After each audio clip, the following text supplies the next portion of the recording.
Ma'asyiral muslimin rahimakumullah. Tepat sekali apabila di zaman seperti sekarang ini kita tidak bosan-bosan mengoreksi diri. Dalam arti kata yang kita kenal mawas diri. Sudah barang tentu alat pengukurnya adalah Sayyidina Muhammad SAW. Pengembala kita ke Jannatul Firdaus itu insyaallah. Manusia itu adalah manusia teladan. Asal kita ikut jejak, ikut petunjuk, dan ikut tataran beliau sallallahu alaihi wasallam, maka insyaallah kita termasuk min ahli jannah. Kadang-kadang satu kebiasaan yang tidak baik, tidak sesuai dengan ajaran beliau sallallahu alaihi wasallam, kita kerjakan, lantas kebiasaan itu menyebabkan apesnya kita, bahkan matinya langkah kita umat Islam. Mati langkah itu kalau dalam istilah ahli silat, itu mati langkah itu tidak bisa melawan, tidak bisa melawan hawa nafsu, tidak bisa melawan musuh-musuh dari luar, dan tidak bisa menang terhadap nafsu ammarah itu. Itu namanya mati langkah. Seperti misalnya yang saya sering ceritakan, persoalan siwak yang karena mulai ditinggalkan, tidak diamalkan oleh tentara kaum muslimin pada zaman Izzuddin ibn Baybars dalam satu peperangan melawan Faris. Maka padahal siwak itu sebetulnya tidak wajib. Umpamanya ditinggalkan sebetulnya tidak apa-apa ya, cuma tidak dapat tambahan pahala gitu saja. Tetapi justru itu dalam koreksian imam mereka menyebabkan kalahnya, mundurnya, macetnya kemajuan tentara Islam itu. Itu tentang sunat yang menyebabkan umat mati langkah menghadapi lawan. Dalam keadaan, karena mereka sebetulnya dalam menghadapi lawan harus konstan dan kontinu seperti Nabi SAW menghadapi lawan. Jadi tidak boleh kita meninggalkan jejak atau detik-detik yang dilakukan oleh Rasulullah SAW dalam hayatnya. Misalnya sunat salatul subuh, sunat ba'diyah, qabliyah itu mesti kita kerjakan lengkap. Bukan saja maksudnya tambahan amal, tetapi juga mengikuti jejak yang di zaman-zaman seperti sekarang ini menyebabkan timbulnya kita kembali secara kita tidak berasa. Jadi tidak boleh kita tinggalkan itu. Tidak boleh kita sepelekan satu sunat pun. Baru kita bisa mengharapkan kemenangan yang datangnya daripada Allah, kehormatan sebagai manusia, lumrah dihormati dan sebagainya. Ma'asyiral muslimin rahimakumullah. Khususnya kaum ibu, apalagi jika yang kita lakukan bukan masalah sunnah kita tinggalkan atau makruh kita kerjakan, ini soal haram yang kita kerjakan. Haram yang terang-terangan merupakan dosa besar, dan dosa itu termasuk al-mubiqat. Malah dosa itu termasuk satu-satunya dosa yang terkutuk manusia yang mengerjakan itu. Bayangkan jika yang mengerjakan dosa itu bukan 1-2 orang dari kalangan umat Islam. Di hari seperti sekarang ini, yang melakukan dosa-dosa yang saya akan terangkan nanti dalam alinea ke-1 itu malah 90% dari jumlahnya umat Islam. Jadi bukan 1-2 yang mengerjakan, tetapi 1-2 yang selamat tidak mengerjakan. Selainnya hampir semua kita terjerumus dalam dosa-dosa itu. Bagaimana kiranya di hari-hari ini kalau masih ada orang bertanya, Umat Islam ini kok tidak menang-menang. Umat Islam ini kok tidak terhormat. Umat Islam ini kok miskin. Umat Islam ini kok berantakan, tidak bersatu. Umat Islam ini kok gini. Hendaknya dia tahu. Ada kemade, ada binalu, ada penyakit kanker di tengah-tengah kita ini. Tubuh masyarakat kita ini kena kanker. Tubuh masyarakat kita ini kena kanker. Kanker bukan sembarang kanker. Kanker yang pasti harus memerlukan operasi cepat. Operasi cepat itu mengenai penyakit-penyakit masyarakat. Yaitu antara lain yang disinyalir oleh Rasulullah SAW, bohong dan khianat. Nanti saya akan terangkan dalam hal ini yang pertama itu. Jadi jangan ada orang bertanya sekarang, kok gini keadaan kita? Kok begini keadaan kita? Tidak usah kita tanya. Tidak usah kita tanya nilai kita di dunia sekarang kenapa kok lebih murah dari harganya seekor kambing. Sebagaimana yang pernah saya bicarakan di masjid ini. Tentang sabda Rasulullah SAW. Akan datang satu zaman, kambingnya seorang muslim lebih berharga daripada dia. Lebih diajeni daripada dia. Rupanya itu sudah terjadi. Kambing kalau maghrib tidak masuk, ayam kalau maghrib tidak kembali ke kombongnya, kita cari, kita keluar, kita undurkan sholat maghrib. Tapi kalau kita punya anak sendiri, keluar, tidak datang, kita tidak cari. Jadi nilai kambing, bahkan nilai ayam, lebih berharga daripada anak kita sekarang ini. Jadi kenapa kok sampai begini? Ketahuilah bahwa ada masalah. Bukan soal siwak yang kita tinggalkan. Bukan soal makruh kita kerjakan. Tapi masalah prinsip. Masalah bohong. Berkecamuk di tengah-tengah kita ini. Khianat. Berkecamuk di tengah-tengah kita ini. Seperti saya katakan tadi, sekali lagi, bukan 1-2 orang yang ngerjakan itu. 1-2 orang saja sudah cukup menyebabkan kita apes. Apalagi yang mengerjakan ini 90%. Yang 2 orang itu yang tidak ngerjakan. Tak lain, tak bukan. Karena kita punya pekerjaan sendiri. Karena kita punya tingkah laku sendiri. Yang bertitik tolak. Bertolak belakang dengan Rasul SAW. Rasul ngulon, kita ngetan. Rasul SAW ngidul, kita ngalor. Bertitik belakang, bertitik tolak apa? Bertolak belakang sama sekali dengan Nabi dan ajaran Nabi itu. Mengapa kita tidak mau tahu bahwa jaminan menjadi ummah khaira ummatin ukhrijat linnas, jaminan Allah yang mengatakan kamu ini akan menjadi umat yang terbaik, jaminan bahwa kita umat yang terhormat, wa antumul a'lau, dan akan jaya, itu semuanya tergantung dengan kadar iman dan Islam yang sudah kita terapkan, yang bukan kita simpan di dalam buku. Jadi berapa jumlah Islam yang kita sudah kerjakan di dalam hidup kita sehari-hari, itulah yang menentukan kita ini siapa. Jadi kalau masuk Islam dan iman itu dalam buku-buku Bukhari, Muslim, Abu Dawud dan Qur'annya sendiri, kita belum menjadi apa-apa. Masih tetap akan begini. Sama dengan resep dokter. Resep dokter itu menurut kebiasaan manusia akan berhasil kalau saudara jalankan resep itu dengan teliti. Kalau saudara tidak amalkan itu resep, tidak beli obatnya, atau makan tidak seperti dokter mau 3 kali 1 hari, kita makan 1 minggu 1 kali. Atau 1 bulan 1 kali. Tidak akan mempunyai manfaat apa-apa resep itu. Kendati pun dokternya itu seorang spesialis. Kendati pun dokternya itu seorang mahir. Begitu juga.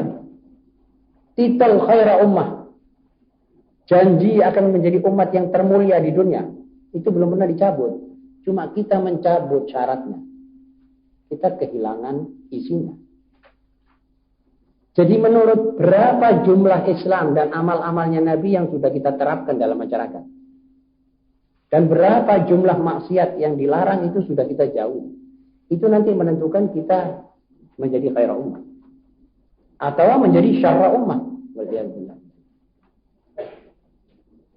Ma'asyiral muslimin, biar kita menggantungkan Quran di leher, biar kita numpuk kitab hadis sebanyak-banyaknya, biar kita burdaan 1000 kali, biar kita manakibang 1 juta kali, kalau amalan kita menipu orang, kalau kita makan hartanya anak yatim, kalau kita dusta, itu tidak mempunyai apa-apa. Itu perbuatan akan nyadap berkat-berkatnya amal tadi. Jadi kosong untuk amal, tidak ada berkatnya, tidak ada efeknya.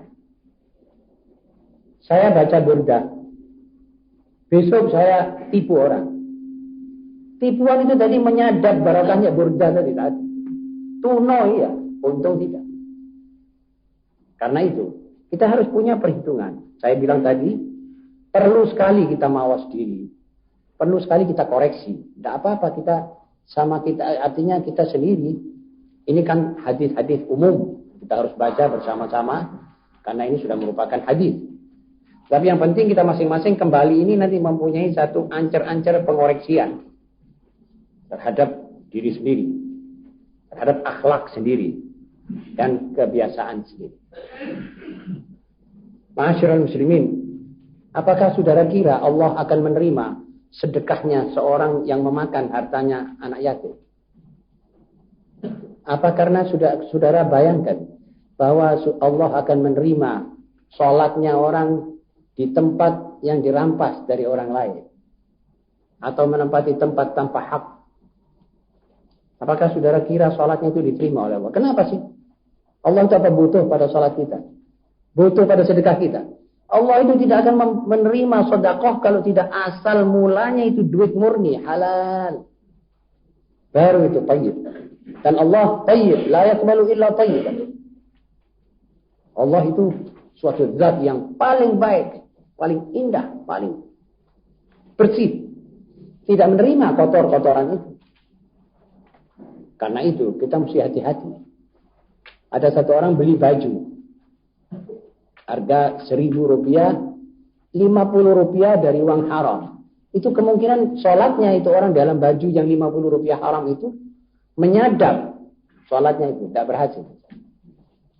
Lalu dia heran, kenapa sih aku kira sholat kayak gini kok sih kepingin ngelakoni maksiat wae.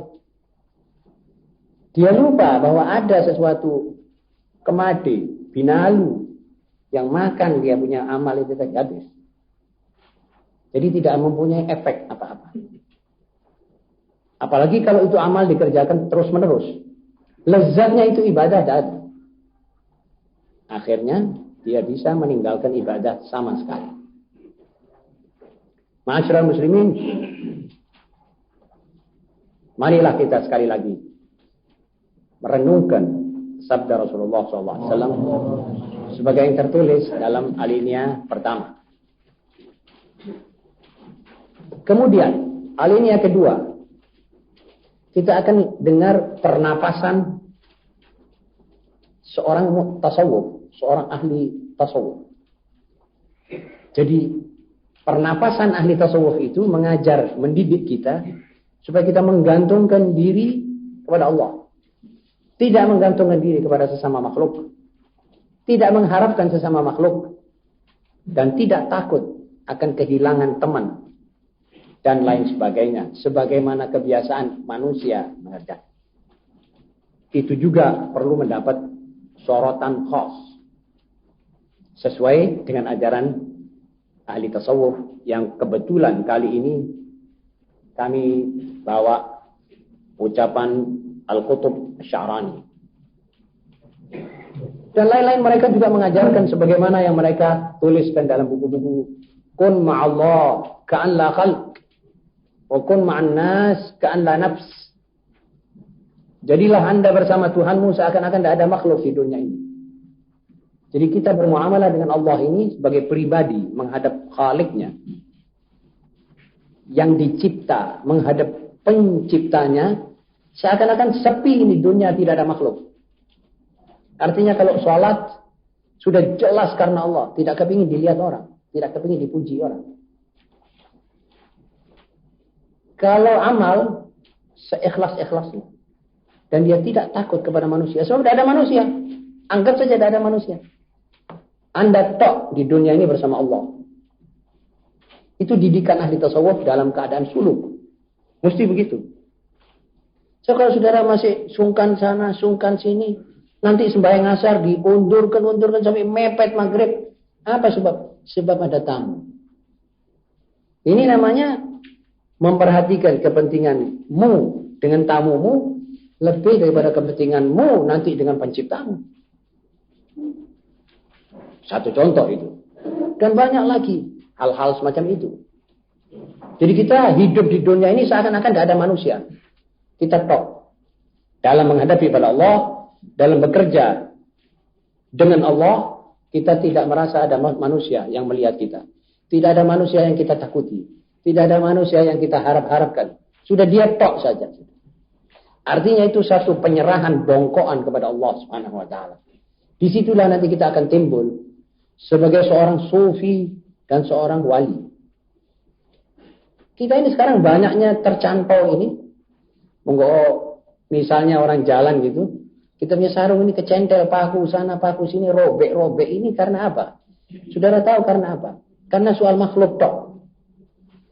Nanti kita tenggang perasaan ini, kita takut sana, kita mengharapkan situ, kita DP sujud minta sama ini, minta pangkat kita dinaikkan, korban agama, korban akhlak, ini semuanya menyebabkan kita menyinggung perasaan zat yang menciptakan kita. Lalu kita ditinggalkan oleh Allah sama itu orang. Ya wis nek kon sik ngarep-ngarep wong itu, silahkan kontak celno. Jadi kita dengan orang itu, kalau orang itu memperkosa kita. Lah sama manusia mana bisa rahmatnya seperti Ar-Rahmanur Rahim. Tidak ada ini. Sudah terang manusia sama manusia. Ya seperti saudara sama teman saudara. Kalau saudara dilukai perasaannya bagaimana? Atau saudara disanjung bagaimana? Itulah sebab-sebabnya ahli tasawuf mengatakan kun ma'allah ka'an la khalq. Dan kalau kamu hidup bersama sesamamu seperti sekarang ini, matikan segala ambisi. Ka'an la nafs. Wa kun ma'an nas ka'an la nafs. Seakan-akan kau tidak punya ambisi sebenarnya. Tidak ada keinginan. Tidak mempunyai keinginan diangkat. Tidak mempunyai keinginan dipuji. Tidak mempunyai keinginan apapun. Begitu caranya kita hidup bersama manusia. Nanti kita akan tinggi nilai kita di sisi manusia. Sesudah kita tinggi nilainya di sisi Allah Rabbul Alamin. Tapi jangan terbalik. Kalau tidak didatangi tamu saja sudah nangis-nangis rasanya hati. Apa pada anak dayo? Apa aku juga tidak ini? Apa aku itu namanya orang yang masih bergantungan dengan sesamanya. Masih belum berasa nyepi rohnya. Masih belum kuat berhadapan dengan Allah sendiri. Sehingga orang seperti itu tidak bisa diharapkan tingkat pengetahuan rohaninya itu dan kekuatan rohaninya itu timbul secara cepat. Karena itu Al-Qutb Asy-Sya'rani dia menurunkan, dia bawa, dia punya ucapan sebagaimana yang saudara lihat pada alinea kedua. Itu isi hati Al-Qutb Asy-Sya'rani radhiyallahu taala anhu. Nah, dalam rangka mendidik anak buahnya bagaimana mereka harus mentas hidup dengan Allah. Ya walaupun kita dalam rangka hidup berkebutuhan dengan manusia, tetapi tidak menjadikan itu prinsip. Itu tidak bisa kita jadikan suatu yang pegangan pokok, tidak kita harus kerjakan. Ma'asyiral muslimin, akhirnya alinea ketiga tentang masalah kantong kosong atau otak yang melompong kosong. Ini menjadi problem, menjadi persoalan, menjadi masalah di mana-mana. Dan anehnya, problema ini atau kesulitan-kesulitan semacam ini hanya di tengah-tengah kaum muslimin saja. Jadi, kaum musliminlah antara manusia yang kantongnya kosong atau otaknya kosong dari ilmu pengetahuan. Lain-lain umat ini kok rasa-rasanya kok sudah banyak maju. Orang Yahudi misalnya, otaknya penuh dengan ilmu. Ya walaupun ilmu balala, tapi ilmu. Kantongnya penuh dengan duit. Golongan-golongan lain juga. Tapi kalau saudara sudah mulai pergi membuat satu neraca tentang umat Islam, maka Anda akan ketemu dengan salah satu daripada dua macam makhluk. Emma kantongnya kosong, wa emma otaknya kosong. Yang kantongnya kosong mempunyai kesulitan khas, yang otaknya kosong lebih muskil lagi. Lebih muskil lagi. Dijajah orang, dihina orang, ditipu orang terang-terangan, dibujui orang sampai 5 kali, 6 kali, masih nerima. Berapa kali umat Islam dibujui sana sini? Masih rasanya mau juga dibujui. Tandanya, ya, perlu pengoreksian. Karena itu saudara-saudara, sesudah kita lihat, kita dengar tasbir atau mukaddimahnya ini, marilah kita sekarang mulai membaca alinea demi alinea sebagaimana yang ada di tangan saudara pada diktat 34 ini.